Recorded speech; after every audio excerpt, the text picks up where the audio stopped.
Okay. So we don't really have that much to discuss. This schedule is actually a bit shorter than what we normally have. So, just the first thing right off the bat here is we just have to summarize the situation to Quincy Apparel on December 12th, the two options that they're debating, and what's at stake with the decision. Do you want to lead off on that? Yeah, so Quincy Apparel is running out of money. There's things that are starting to scale up. They got one real, besides some initial investors, they got, which was mostly like themselves and one of their moms. And they got some actual investors. These are going, but they're not, they're going to run out of money before they can do their next launch. And so now they're trying to figure out what to do. So the one option was so they need to get a loan to get to the next, financing stage.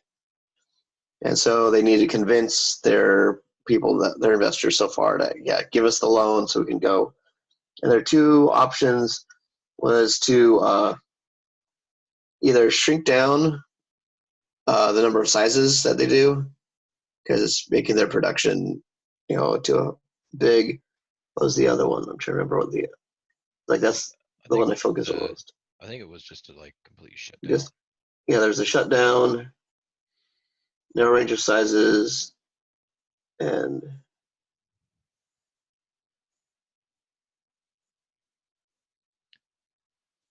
the other one Try to just get the like investment. So I think yeah. they had the option of getting more investments, Oh, but so they need to get to the next stage before they can get more investment. right. So their options really were to you know actually so they have to either keep going or shut down, and then they're saying like, well, if we keep going, we need to change the sizing strategy. The other one's like, well, no, if we change the sizing strategy, then we're not really what we said we were going to be. Yeah. So what are your well, I'll get your thoughts on it Yeah. first and I'll share mine like because it just seems like that the safest option honestly would just be to shut down. Like just cut your losses, like and then like I said go out gracefully, make sure you get everyone paid off. And I know they're really passionate about this, but I guess what are your thoughts on whether if they should continue or not? Like what do you think they should do? So I think the big issue is can they fix the problems that they have with this bridge loan? Because they've had quite a few different issues, and they've had a lot of growing pains. And it's like, well, can they fix those, in the little bit of time that this bridge loan will get them? And I'm like, you know, I'm hesitant to say that they really could. Like, they'd have to do some pretty drastic shifts in how they do stuff. They're gonna have, they need to change up some of their employees because they have the wrong people. And so if they could do it, I'd say they could keep going. But I don't think they could make they can't. I don't think they can pivot fast enough to actually get it done with the bridge loan. So their best option, I think, would be to just say, okay, this didn't work, need to quit, and either maybe restart with other people or that. Because I don't think they could really. Yeah, I don't think they can pivot fast enough. With what they have built. I completely agree. That's why I thought the prep assignment was so unfair because it's like come up with this strategy for them to keep going, like and have this proposal. It's like, but I completely disagree with that. I mean, I did think of some things they could do, but the thing is, it was just all things you mentioned. Like they'd have to completely get a new team of designers. They would have to completely I don't want to say separate themselves, but they would have to give themselves clearly defined roles Yes, because definitely. I also read a lot of like the B case study Yeah. as well, and there seems that they were having issues like agreeing on designs, right? And that just seems like that's just too complicated trying to to do all these different things while also trying to cater to this really large demographic, or I guess all women, you know. Yeah. So I think they really needed to have clear defined roles and clear defined responsibilities where they wouldn't, butt heads. Like whoever had the final say, that was it. Yeah. Um, and so I think that was a major flaw right off the bat. That if they could change quickly, it might help, but at this point they'd need a total operations overhaul. They would need a new hierarchy of leadership and bring in new people who could basically get them out of this rut. And just like you said, for the amount of money, like this bridge loan, and for the time period, I mean, they'd have to do it in less than like what, 3 months, like probably 2 months, because they have like a Yeah. Because it's December, hmm and it's like if it's a spring launch, which means like March, April, it means they have to design, pattern, get the first part of the production done. and then You they have know, 8 weeks out for scheduling, yeah, right? Or I yeah, guess for orders, which they also have bad supply manage or supply chain management yeah, because their suppliers are inconsistent. So it's like, all of these should have been huge red flags at the beginning. And I think it's unrealistic for them to pursue anything else. And the only thing, like you said, that they could really do to fix the issue they're in now is completely pivot to downsize their line. Especially, was it the Fit Skeptics? Was that the name of the segment yeah. that That's the they one they had? have to ignore Yeah, they have to as much as they completely can. eliminate it. Like they'll obviously still have returns coming in, which means they'll have to have inventory for exchanges. But I mean, as long as they could mitigate it to a point where it's like just to fill those, they could maybe bounce back. But I don't know. I think it's unrealistic. The another option would be to ignore a spring line. I am not in the fashion world, so Yeah. I don't know how detrimental that would be. They could do something a little unconventional where they don't do a spring line and do, I don't know, like a late spring line, a summer line. I don't Well, know. but if they push out too far, they'll still run out of money before. Like you need new Yeah. new revenue, and it seems like they're pretty good at repeat customers. hmm Their repeat customer ratio is pretty good. So these people say, hey, wow, I actually found a suit that fits me. So you need to keep giving those people a reason to buy a new suit. Yeah. So you have to have a new design, a new pattern, new something all the time. So actually, Yeah. let me show you something. When I was playing around with the numbers, here, this one. So this, I was looking at sales because if you look at uh, just a little bit of information we had from the last couple months. hmm So if they had, because last month they had a 45% sales increase hmm from October to November, which is like, holy cow, like that's big. But I just played 45, 20, and 10%, through the next year. And it's like the total sales, granted 45 is huge. I don't think that would be sustainable. It's just Yeah. a huge, massive number.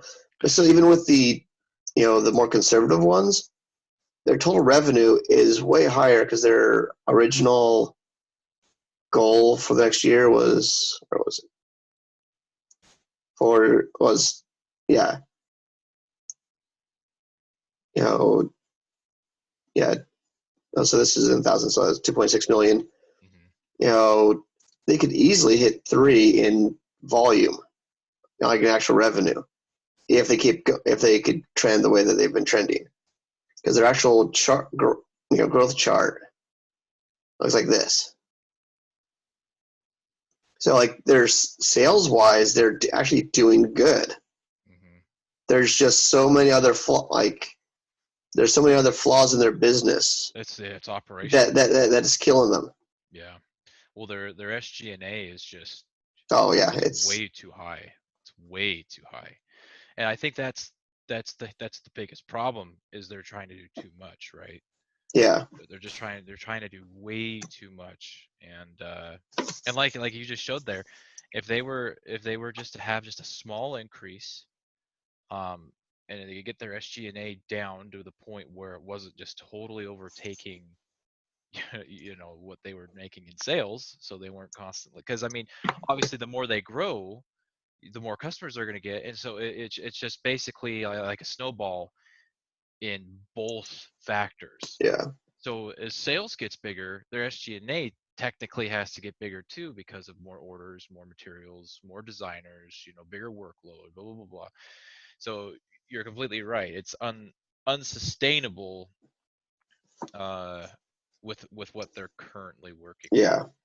So I think it's safe to say that we both think that we that they probably should just just cut the cord. Would you say that? Yeah. Okay. Uh, I guess the best way that they should approach the board meeting, I guess I think it's really important to have integrity in business, especially in a professional environment. Yeah. I don't like when people beat around the bush or try to make things seem better than they are. I feel like giving the facts is most important, and then, presenting that, but then giving your opinion about the facts, right? So I think they should approach the board meeting in a way that it's like, here's what we're dealing with, and then get their feedback with how they feel. And then I don't think that Wallace and Nelson are going to agree on what should happen. Yeah. So not that the room should be divided, but I think they should get the feedback from the board saying, look, this is kind of the options we're facing here.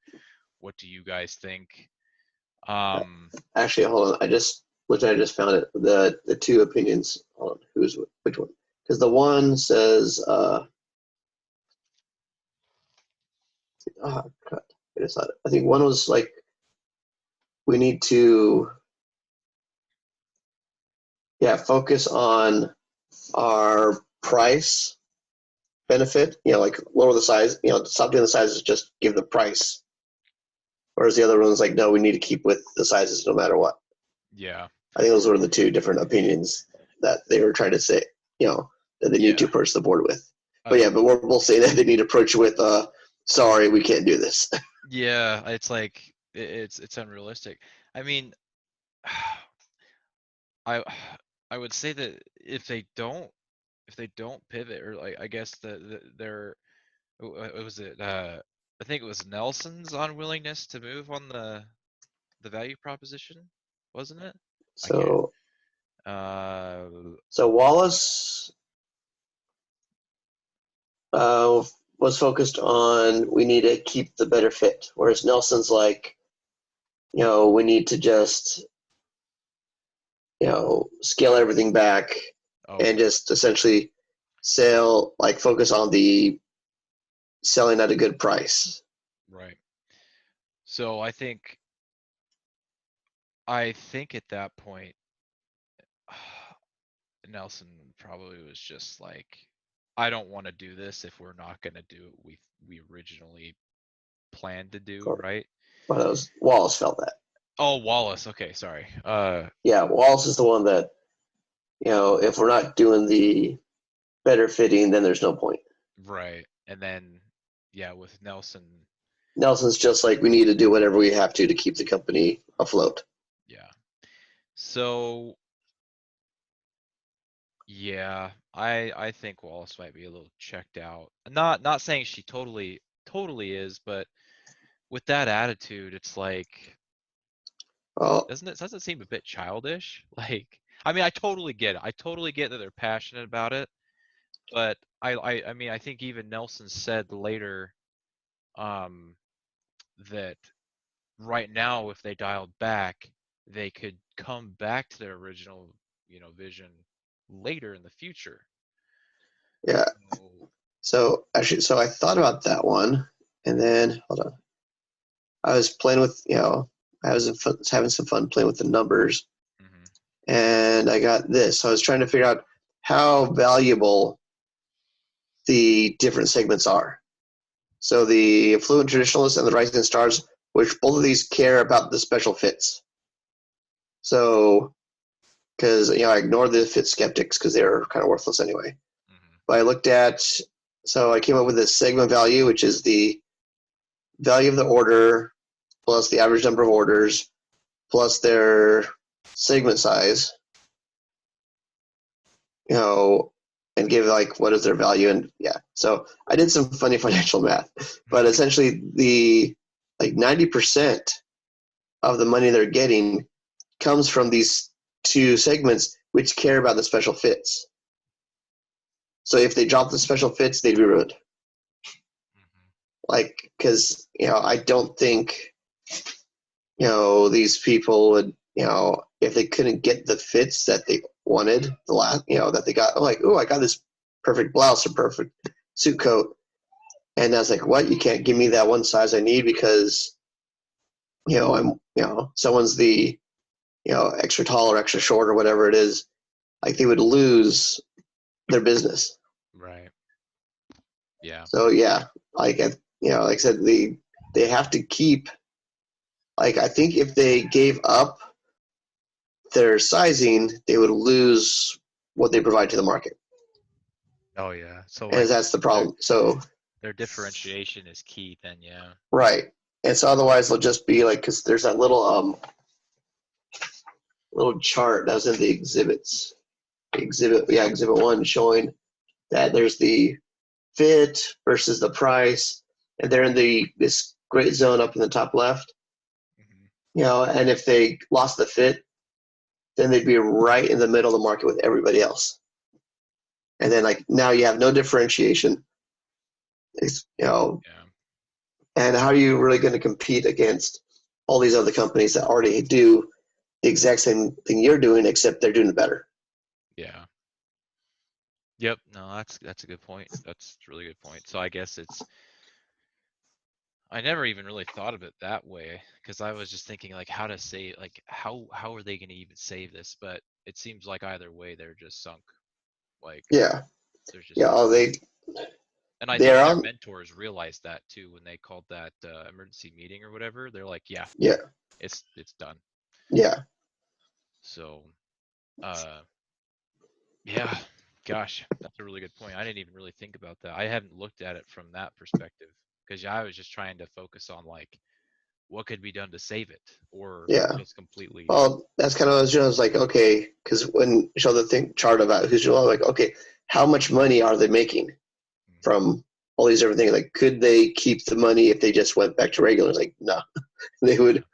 That's 10% of their sales are the people that just care about the fashion. Yeah. Yep. No, I agree. And this kind of ties into a little bit more of what we were talking about too with well, I guess what's on the schedule.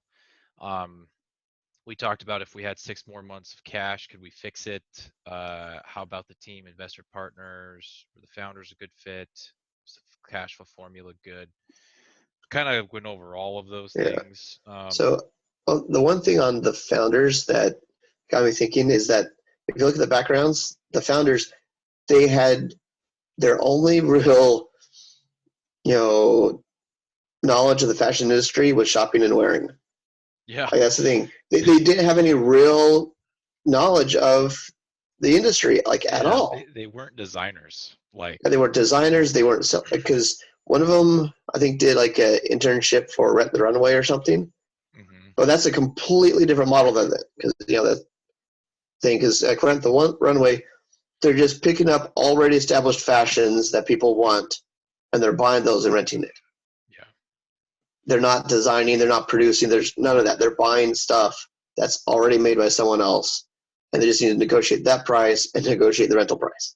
right, It's really just a retail service kind of a thing, not a manufacturing system.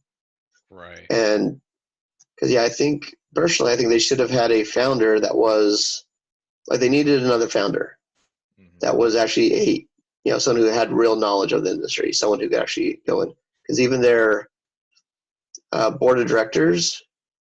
Like it only mentions they had one of the board of directors and they were an investor or they were from a makeup company.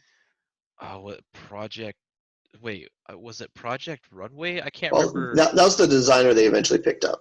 Oh, okay, gotcha. Yeah, but they had several investors, Hmm. but the only person that actually joined the board was someone from a makeup company. And so none of the board of directors really has a clue Yeah, what's all involved. And then no one's, so there's like, so they have no one to advise them, no one to point out you're doing it wrong. yeah. And so they had to figure out themselves.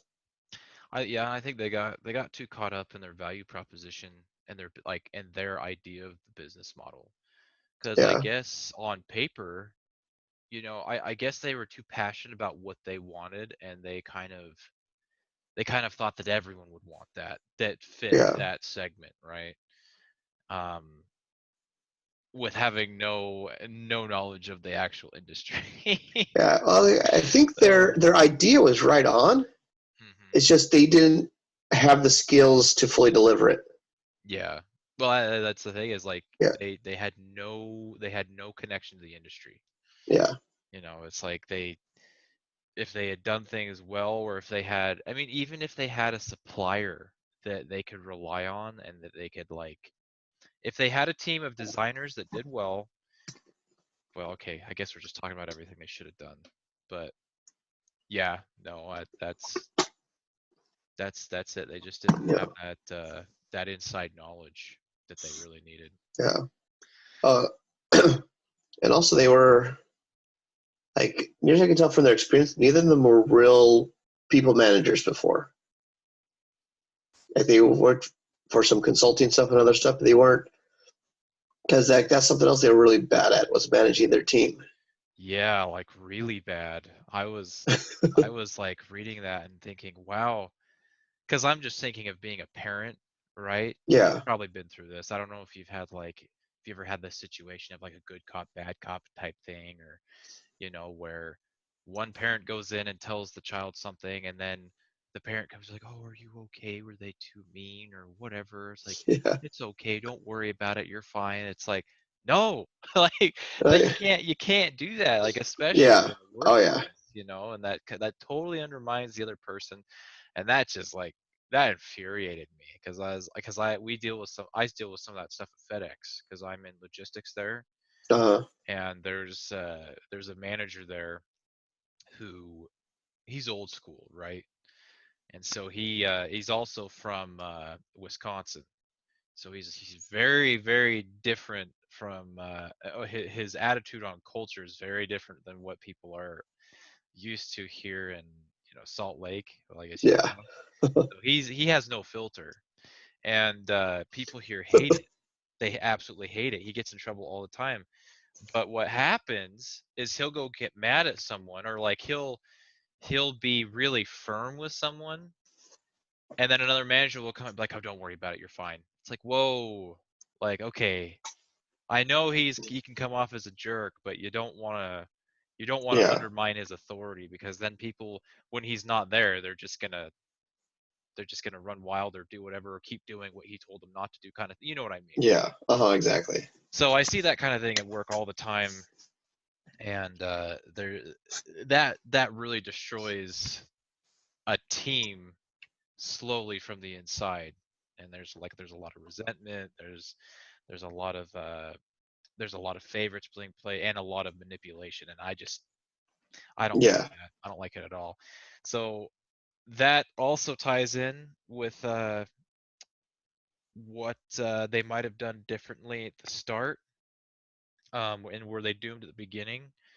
um, I think, like you said, they had a lot of good things going for them at the beginning, but just the decisions they made really just basically made it impossible for them to yeah, achieve. I think the problem is when they decide, okay, we're gonna go in, they didn't get the help they needed at the beginning. They didn't really have an industry insider. They didn't really have a mentor. Like it wasn't like doomed from the beginning, but it was doomed pretty early on when they started adding stuff in without getting, people that actually knew the whole flow. People knew everything that was going to be involved in the situation because, they're having to learn as they go, but they're learning with, $1 million about someone else's money. Yeah. Yeah. And like that was the big problem is they didn't know what they need, it's like they didn't know what they didn't know. Yeah. Because like that's the big thing is like if you're knowledgeable enough about the industry, you know where your gaps are. Like you have to have that basic knowledge of, I don't know how to do this. We need someone that can handle that. Oh, we need someone that can handle that. But then you have the two people in charge that have huge gaps in their knowledge. Yeah. And there's such huge gaps, and they don't have someone to help them with those gaps. So they're finding, oh wait, I hired you to do stuff and you to do stuff. Now I have to hire someone else to do the thing that you two don't want to do or aren't supposed to do because that's the way it worked at your old company. Yeah. Because that's the part I was like blowing my mind. I'm like, this is a tiny little startup, and you need this person to do this little job, that person to do that little job, that person to do that little job. I'm like, it should be like, well, really one of them should have been able to do a good chunk of those jobs. Yeah. And they didn't have that. Like I said, they needed, either another founder or really they had the wrong two people. Like, one of them and someone else who, like, if there was someone in their business school class who came from, the clothing manufacturing industry in general, like that person would have been, okay. It was either one of these two, and that person, I think it could have worked. Yeah. The two of them and that one, maybe still. But without that person that actually knew it, or actually have a real person on the board of directors who actually knew what they were doing. Yeah. They needed one of those things right from the beginning. And then they would have, like, then they could have actually because I went ahead and read the KSB stuff too. The whole, if they said, okay, we're just going to make blouses, we're just going to make suit coats. Because, I did the math on the number of outfits. Because, they had 11 pieces, but with their thing, so each top, there were 30 different possible sizes for I don't know how many tops they had. 30 different possible sizes for the bottoms, because you had the choice of, with all the different waist, length, yada, yada, there are upwards of 150 possible sizes for the bottoms. I'm like, from a production standpoint, That sounds like that's a just a nightmare. Yeah. Well, and on top of it all, there's that many sizes. If somebody returns it, because, if somebody, if I buy a shirt that's a large, I say, I don't want it, turn it back. Well, they can find someone, they could easily, as long as this doesn't look weird or anything, they could just resell it. Right. Because someone else will buy the large. Right. But if it's a, someone who's got, like long arms versus, Yeah. someone who's The built very a unique specific way, dimensions. Yeah. then it's like, how are you going to sell that? Well, it's almost like making custom fit clothing. Yeah. Like, but you're retailing it. Like, but so it's not really a service, it's a retail store or like a Yeah. retail service. Ooh, when I say it like that, it's like, what? Like it's like custom fitting clothing, but it's not custom fit. You know what I Yeah. mean? Like, so yeah, I could only imagine, and the skeptics, right? That was like a big part of their market segment. And like Yeah. 85% returns. I'm just imagining all of that just going back into inventory and having inventory holding costs. It's like Yeah. that's never going to get sold again. Like, Yeah. Well, it's also how, maybe. think of how bad people are at sizing themselves. Oh yeah, it's like, oh, Like I trying could to probably be this. Oh, I could probably be that. like trying to buy clothes, especially like since everything's online now, now it's just, you know, I occasionally do just order stuff and I'll try it on and return it, off Amazon, whatever. Yeah. But I spend time, especially like if I'm buying something for my wife, I go through something that has lots of reviews and I'll read through because I know my wife's, height and weight and sizes. And so I'll look through them to see somebody, Because yeah, in some of those reviews, it's like, oh, these just don't fit. And I'm like, okay, I know my wife is this big and that big, and wears this size. And looking at what you say your size is, I'm like, you are not that size that you think you are. Yeah. And Oh like, my if people gosh. are that bad at knowing what size they are, like I always keep hearing like, I've seen all the commercials and stuff that so like 70% of women are wearing the wrong bra size. Yeah. And it's like if people are that bad, like that's the danger of these specialty clothing things. It's like whereas the high end suits, the Armani and St. John or whatever that they had, Hmm. those ones, someone's going to a store and getting fitted to make sure it fits. Right. And these Quincy is relying on people to know how to measure themselves properly. Yeah, that I say, was no, I'm no. a large. Or I'm a medium. I've always been a medium. I've been a Yeah. medium, since college before Yeah. I had two kids. It's like, Yeah, that'd be a nightmare. I yeah, was it's just like because I'd imagine you'd have to have even SKU numbers for all those things. Like yeah. you'd have to say, okay, we need a SKU for this size, this measurement, this size, Oh, this measurement, this size, this measurement, this color. Like, oh, that would be. They'd need a warehouse just to fit all yeah. their inventory in. You Just know? because, yeah, they have like a bottoms a curvy 24-inch waist, regular length skirt. Like, Like, oh my gosh, that stresses me out. yeah, versus someone who has a hourglass 24 regular length skirt. All right. Oh, yeah. It's Well, what differentiates curvy and hourglass? so What does that like, even mean? Like, because I think what they described is it's a ratio like a waist to hip ratio. So someone has to properly and honestly measure their waist and hips hmm and get that ratio, and that will tell whether what they need.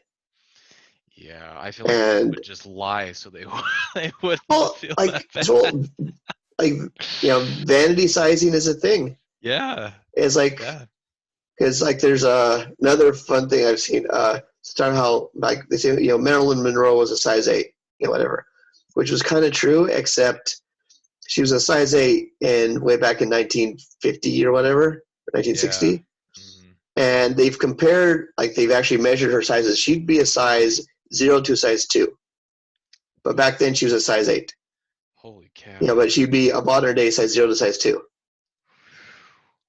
And it's like just that's how big. Because like even like I have pairs of shorts that are back from college where like yes they both the waist size is the same between those ones and ones I'm wearing now, but I can't fit in those ones anymore. Oh, that's funny. I actually have some jeans like that too. It's like, what the heck? These say 36 and these say 36. So why aren't they both fit? Yeah.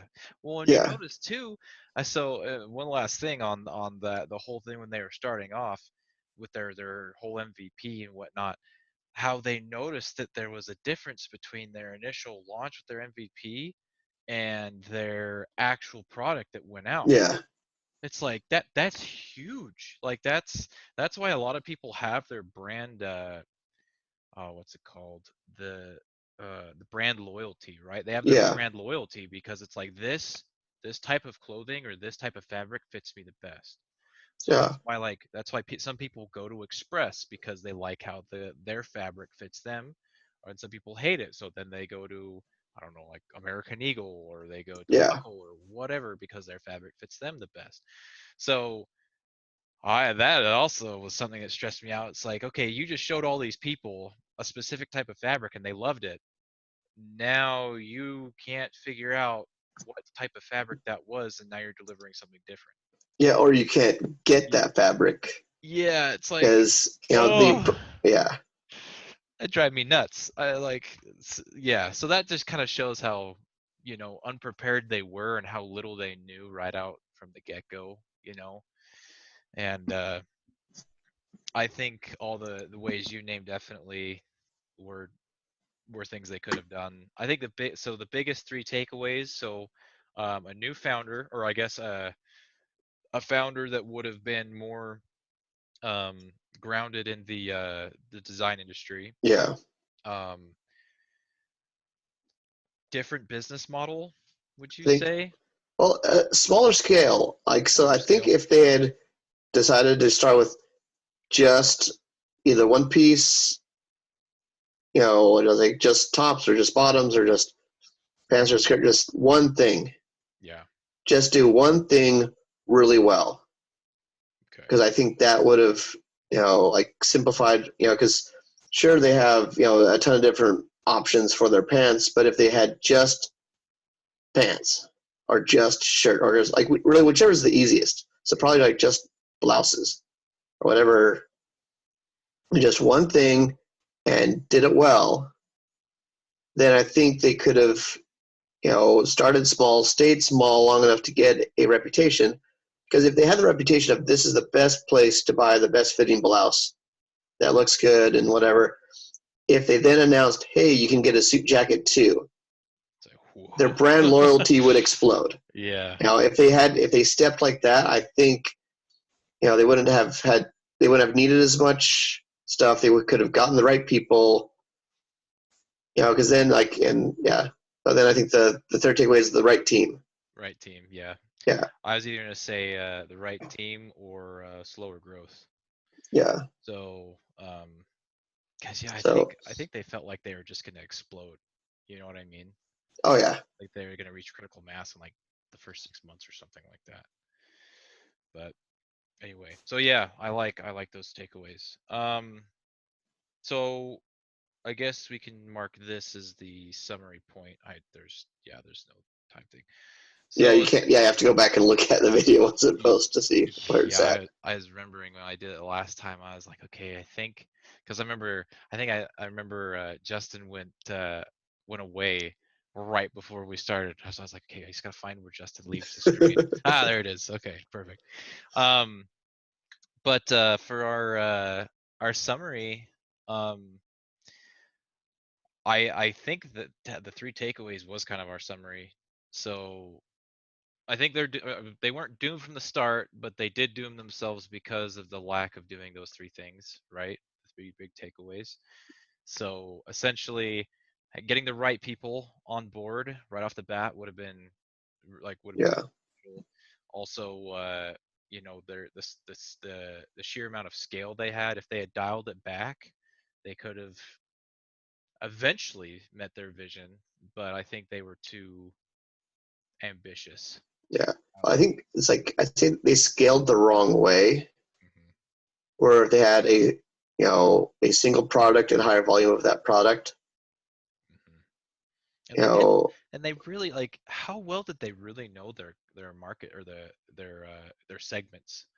I feel like they weren't really clear on what was oh no, going they well. didn't know their segments until after they were selling a whole bunch.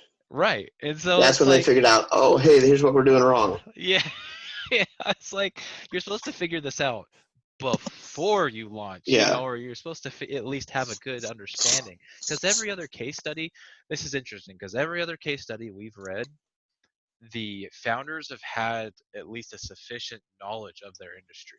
yeah, They've all had experience, like extensive experience, and half of them failed. Like even with all this experience, oh, actually, maybe not half, maybe like a third, but a lot yeah, of them really, really struggled.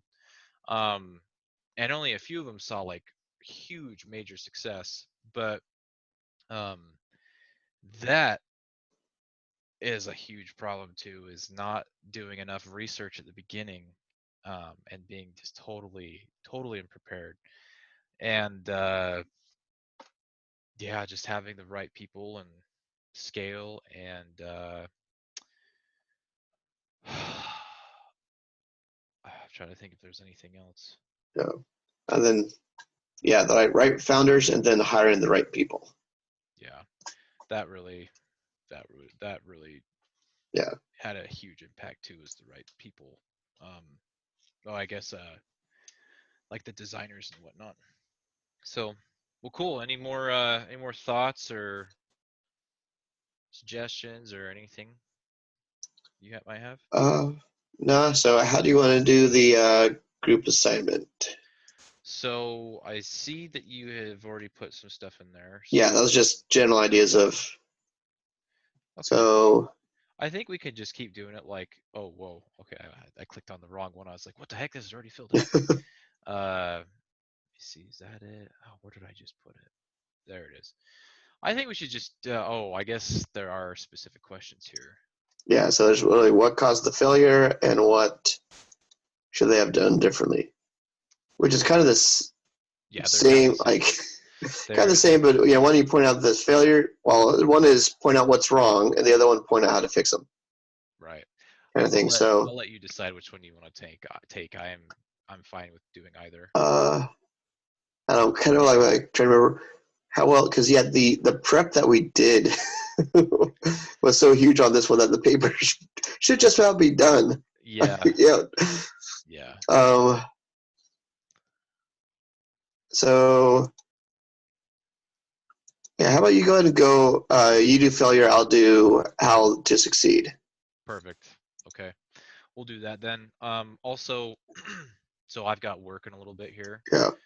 I'll try to get something in. I might not be able to, but I'm probably going to submit this the same time I submitted it last time, so probably more toward the evening, Yeah. like Okay. around 8 p.m. my time. I'll shoot for that. Uh, if you see anything in the stuff, like if you see anything in the question I'm going to cover, Actually, let's go ahead and swap. okay, Because that way I can put the failure causes because I have time now, so I can get my failures in. So okay, when you go to your fixes, you can look at the failure points okay. and kind of go from there of here's how to fix these problems instead of just a Yeah, you know we have let's completely let's do different things in the chemistry. proper order. Yeah, I was thinking about that. I was like, okay, so if I put some of these things later and it doesn't totally match up with the successes, it's like, okay, so cool. So you'll take the first one and then I'll take the second one. Yeah. So So I'll go. Yeah, I'll go through. Yeah. okay. I actually liked some of the graphs you had. Uh, so I might ask for one of those. Yeah. Oh, that's cool. But I'll let you know. I'll like send you a message because I think she likes seeing some of those. Yes, she likes graphs, and like that's some of the feedback I think on some of the other ones is it's you know including the actual numbers. Yeah, yeah. So I might ask you for Because yeah, I that. forgot to check. Because it always with the do you use the Canvas app on your phone Yes, that I do. has yeah. Mhm. Because yeah, that's the one thing that annoys me with it is when you get a grade, it doesn't give you the feedback. You can't see the Oh, comments. so uh, I can. Oh, whoops. I wonder if I've had that been playing the whole time. Um, let's see. So in the Canvas app, like for example, if I go to like grades and then Yeah, because it doesn't grade, show the comments. At least that I could find. I can show you. So let's go to like, here we go. Let's do the rest devices. We got 19 out of 20 on that group project. Okay. So if you click on that, it will show you the score, and then you go to submission and rubric, and then it will take you to the submission, and at the bottom it will have comments, files, and rubric. Uh, You hit the oh, comments, and then it pulls up her comments. so you go submission rubric.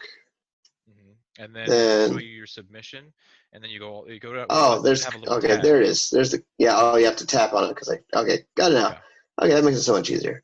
'Cause, Yeah, yeah, like I love this thing. This yeah, makes things so much because I never ever check discussion boards. Well, okay, not discussion board, but like messages on my computer. It's just way too yeah, inconvenient. So I'm just like, oh hey, Andy Willie just sent me a message. It's like, oh perfect. I'll have to look at that yeah, later. So uh I love that thing.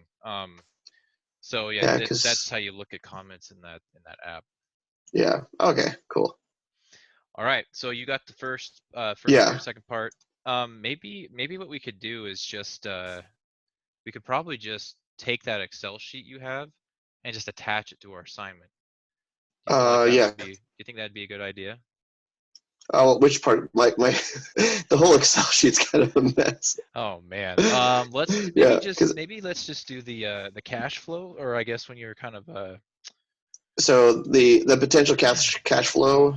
yeah. So with the 1%, 2% growth, and then their 45% growth or whatever, I liked Yeah. that kind of showing the numbers, and then maybe that graph as well. Okay. Um, Actually, I can. Yeah. I think that'd be good. And it can just stay that way, because I think we can just give a generalized example, because I don't think there's anything too specific we could have done to have made it a big success at that point, right? Yeah. Oh So no, I think it's too big of a pivot. They'd already scaled too much. So yeah, yeah. cool. Awesome. So yeah, let me know if you need anything else specific from me. Uh, I'll let you know when I have my whole thing done, and I'll let you know when I'm about to Yeah. submit it and stuff, and then Yeah. let me know So if there's anything you and need. what do we do about Justin? Yeah, I don't know. I think we should probably reach out to him and Sister McGill. Yeah. Kind of see what's going on with that. Um, Yeah. I've been emailing back and forth with her quite a bit. So yeah, I'll send her a quick message and say, hey, have you heard anything from Justin? yeah, yeah. So I think touching base with her and then maybe trying to reach out to Justin one more time would be a good idea. But Yeah. for now, I think we might probably just assume it's going to be you and I. Yeah. So Possibly. yeah, because yeah, I don't know. That it seems very suspicious. So Yeah. someone who doesn't really being involved, you know. Yeah, well, So especially when he does he tends to do like I said, like the reply to one person. So it's possible that he replied like straight to some of Sister McGill's emails, oh and so we just never saw it. yeah, uh, I wonder because well no, because I mean, both of our messages have been reply all, right? Yeah. So Yeah, I always do a reply. So he's seen all the stuff that we've sent if he's yeah, looking. yeah. Because that's the other thing. I wonder if he's just doesn't. Just not even looking. Yeah, just not looking. Like I don't know if he's not using the app or just rarely logs into his computer and checks. Oh yeah, because I know he's had connection issues. I wonder if he's been having issues. We Well, can only check like once in a while, something yeah. like that. But even then, you know, you'd think you'd make a priority to Well, check at certain times. and if anything, he needs to reach out to us more and say, "Hey guys, you need, I can't get it. Help me out this way or that way, something." Right. Because like we can't, accommodate him if we don't know what the issue is. So I okay, agree. Well, cool, man. Awesome. Well, I think we got okay, a good plan, and I guess I'll be in touch and talk to you next week. yeah, cool. All right. Bye. See you, dude.